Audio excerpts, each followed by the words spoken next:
Merci beaucoup et bonjour à toutes et à tous. Je tire un peu sur le fil. Voilà, je vais y être. Alors, au-delà de la communication d'une synthèse des résultats des études que mes collègues, dont vous verrez la longue liste sur la page de titre, et moi avons mené sur la question du nettoyage des biens culturels constitués de PVC plastifiés, puisque ceux-ci ont fait l'objet de publications et ne sont donc pas inédits. J'ai souhaité aujourd'hui tenter d'avoir un regard rétrospectif pour mettre en lumière et partager les étapes de réflexion qui, au vu des problèmes et limites rencontrés, ont permis d'améliorer, d'affiner ou réorienter les méthodologies employées, et ce en fonction des nouveaux objectifs fixés au fur et à mesure de notre avancement.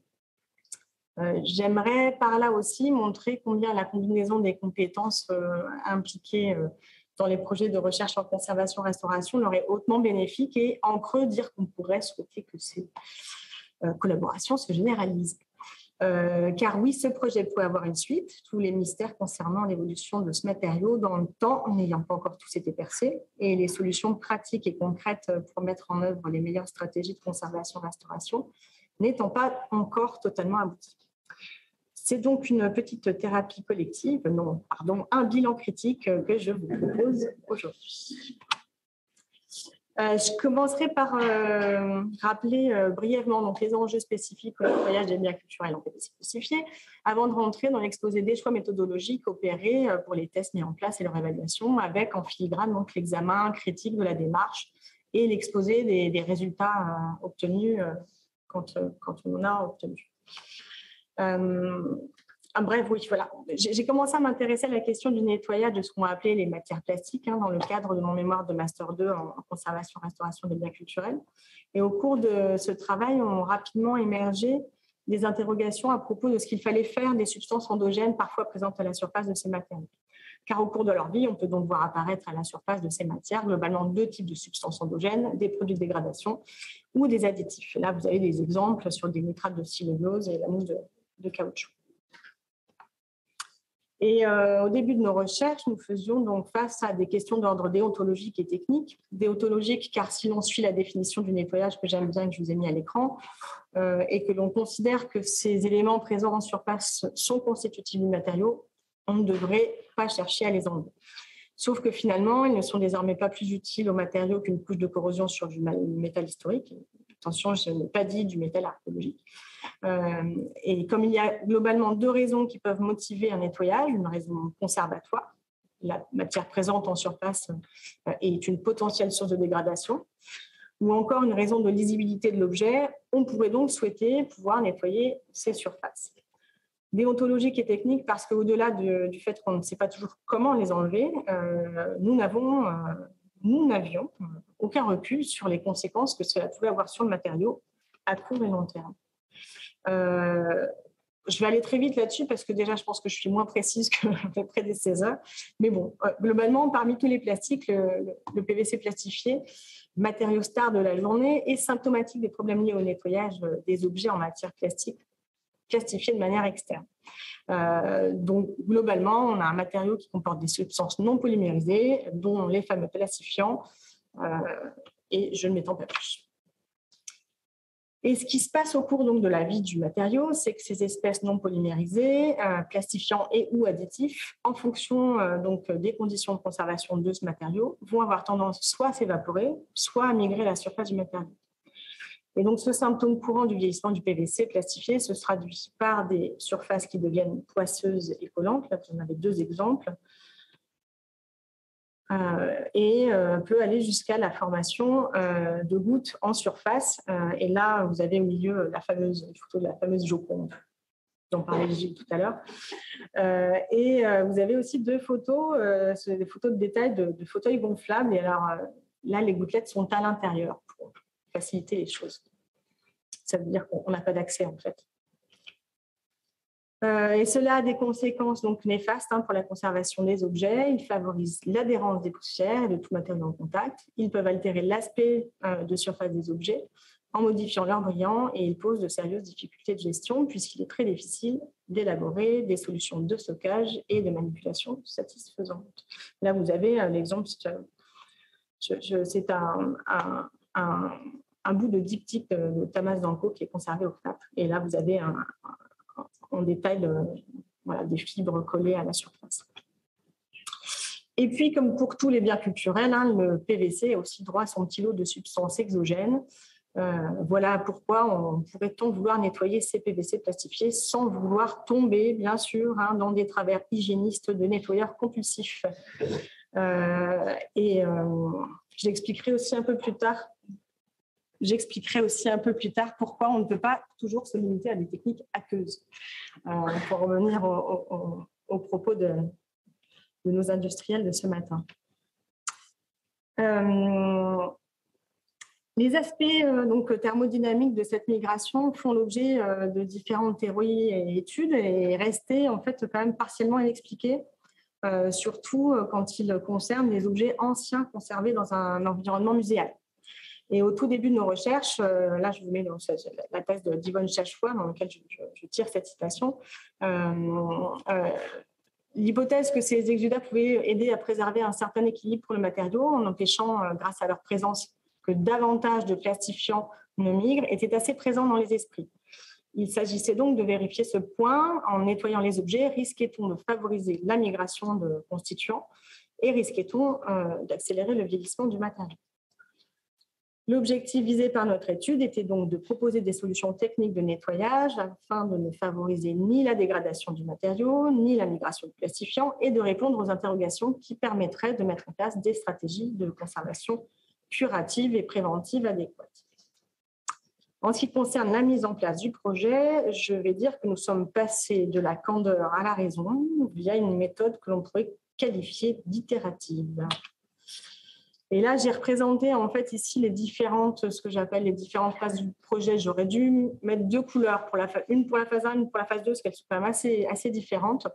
Vous voyez que ce projet a commencé donc, en 2010 avec 2 mois de contrat mission recherche et technologie, puis ensuite, je dirais en fait 2 fois 4 mois d'une bourse CNAP et de sa reconduction. Puis les travaux, dans une seconde phase, ont été poursuivis donc, par 2 mémoires de Master 2, puis par une thèse de doctorat en chimie des polymères. C'est ce dont parlait Sophie Quentin, la thèse d'Aline Roy, dont Sophie Quentin parlait tout à l'heure. Et là, en fait, voilà, globalement, la première phase, on avait un projet qui était piloté plutôt par des conservateurs-restaurateurs, avec toujours, en fait, le fil rouge de ce projet, c'est le C2RMF, ce sont Gilles et Nathalie qui sont quand même toujours partants pour ce genre de projet, tout court. Et puis dans la phase 2, on a un peu une inversion, c'est-à-dire que le projet devient plutôt en fait piloté par des chimistes spécialisés en chimie des polymères. Pour la mise en place en fait de la phase 1 du projet, en fait, il y avait déjà plusieurs d'autres études qui existaient sur le nettoyage du PVC. Là, je vous ai mis la citation d'une publication de Clara Morales-Munoz. Et puis aussi, en fait, il y avait en cours le projet Pop-Art qui développait aussi toute une méthodologie pour le nettoyage du PVC. Mais en fait, ça ne correspondait pas, en tout cas, ça correspondait pas toujours aux questions auxquelles on avait envie d'apporter des réponses. Et la méthodologie aussi ne nous semblait pas toujours pertinente. On avait envie d'adapter les choses. Donc, on a défini des objectifs, des points à investiguer et commencé un long cycle d'essais et d'erreurs. Alors, c'est un processus plus que courant, je pense, quand on fait de la recherche, mais je crois qu'on ne rend pas souvent compte de l'envers du décor. Et alors que je trouve ça assez instructif. En tout cas, j'avais envie de vous le partager. Donc, dans cette phase 1, l'objectif, c'était de comparer l'effet d'agents de nettoyage, des solvants, des solutions et des émissions à court et long terme sur l'état de surface du matériau, leur potentiel à extraire des composés ou à modifier leur distribution au sein du matériau et leur potentiel à provoquer des changements d'ordre chimique. Je garde l'échelle de temps à gauche parce que c'est important, cette échelle de temps. On est sur en gros 8 mois de recherche. Et on avait quand même aussi des besoins. On avait besoin d'évaluer en fait quels allaient être les bons outils, les bons instruments d'examen et d'analyse et de mesure afin d'évaluer avec pertinence les résultats de nos tests. Et on a commencé par de premiers ajustements parce que dans notre enthousiasme, nous étions partis sur un projet où on voulait étudier tout cela sur le PVC plastifié, le PMMA et l'ABS. Et donc là, on a commencé à devenir raisonnable. On a enlevé 2 matériaux pour ne garder que celui qui nous intéressait finalement le plus, qui comportait plus de complexité. En ce qui concerne la méthodologie, en tout cas de test pour les agents testés et les modes d'application, on s'est rapproché en fait de techniques utilisées en conservation-restauration dans d'autres domaines, avec l'envie de tester tout ce qui était émulsion, de savoir si c'était transposable du domaine des peintures au domaine des polymères synthétiques. On a aussi voulu tester l'effet du cyclohexane qu'on a choisi parce qu'il est en dehors des paramètres de solubilité donc du PVC, mais aussi normalement des plastifiants. Et donc, pourquoi ? Parce que des fois, on a des substances présentes à la surface des matériaux qu'on ne peut pas enlever avec juste de l'eau. Donc, il faut qu'on connaisse ces effets-là aussi. Enfin, voilà. Donc, on a sélectionné donc, des agents de nettoyage. Et puis après, il y a eu tout un choix de mode d'application, de temps de pause, de concentration. Voilà. On a aussi donc procédé à un vieillissement artificiel de ces échantillons. Et en fait, on a travaillé en 2 étapes. Donc, on a déjà commencé par faire des examens, des mesures, des analyses à T0 sur nos échantillons, procéder à nos tests de nettoyage. On a répété la même procédure, examen, mesure, analyse. Et ensuite, donc, on a procédé au vieillissement artificiel. À partir de là, on a extrait en fait la moitié de nos échantillons. La première partie a continué à vieillir sans qu'on ne fasse rien dessus, et la deuxième partie a subi à nouveau un traitement de nettoyage avec toujours examen, mesure, analyse. Et à la fin, on obtient donc ces échantillons, et là, il s'agit maintenant donc d'évaluer ce qui s'est passé sur notre matériau. Donc, on a voulu évaluer les changements d'état de surface avec différentes techniques, l'extraction et la distribution des substances, et on s'intéressait particulièrement à ce qui se passait en ce qui concernait le plastifiant. On voulait voir si on l'extrait du polymère, du matériau, et savoir si on arrivait à le localiser. On essayait aussi de voir si on avait induit des transformations chimiques. Et on s'est rendu compte qu'il y avait pas mal de techniques qui nous posaient en fait des problèmes d'interprétation. On s'est rendu compte que les mesures de brillant ne fonctionnaient pas parce qu'on était sur un matériau transparent. Pour l'imagerie IRTF, en fait, on avait des problèmes d'interprétation parce que les spectres étaient trop proches entre le PVC et le plastifiant. Par exemple, pour le microscope électronique à balayage, on avait aussi on manquait de références globalement parce qu'en fait, on avait des phénomènes qu'on n'arrivait pas à expliquer. Là, vous avez à gauche la référence non vieillie et à droite la référence après nettoyage, avant vieillissement aussi. On avait un phénomène de pelliculage qu'on n'arrivait pas à comprendre. Alors maintenant, il n'y a pas de vieillissement, donc on se dit que ça ne peut pas être cette fameuse déine qui a pu être trouvée sur des PVC vieillis. En revanche, on a appris entre-temps qu'effectivement, il pouvait y avoir cette présence de vernis à la surface du PVC. Donc, est-ce que c'est ces fameux vernis qu'on a altérés et qui ont formé des sortes de pellicules? Voilà. Donc, globalement,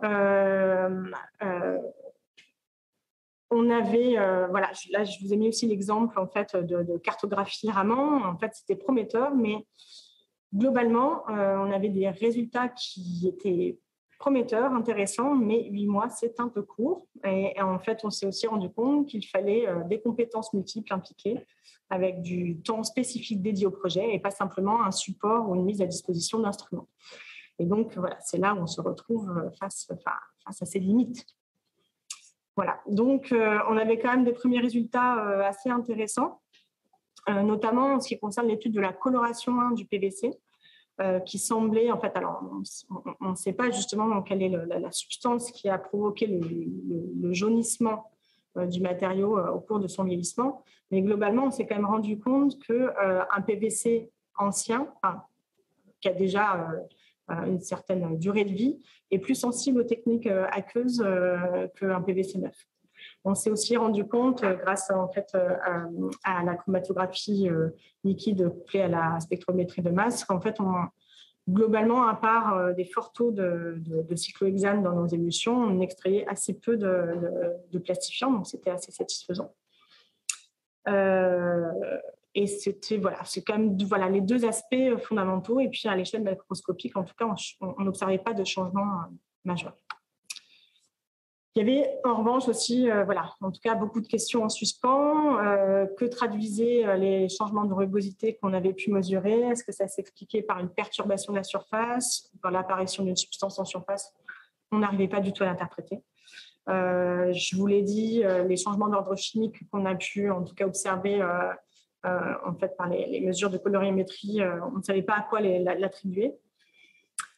Et puis, on s'est rendu compte quand même qu'il y avait aussi vraiment quelque chose relatif en fait, aux matériaux qui étaient en contact avec le PVC au cours du vieillissement, puisque à l'issue du vieillissement artificiel, là, je vous ai mis des photos d'échantillons qui ont subi un vieillissement assez long. Et en fait, on se rendait compte qu'aux zones de contact avec notre plaque de verre et aux zones de contact avec une étiquette en papier avec un adhésif, on avait un brunissement extrêmement prononcé. Il faut que je me dépêche. Donc nous arrivions à nos limites. Et c'est là où entre jeu donc la phase 2 de ce projet.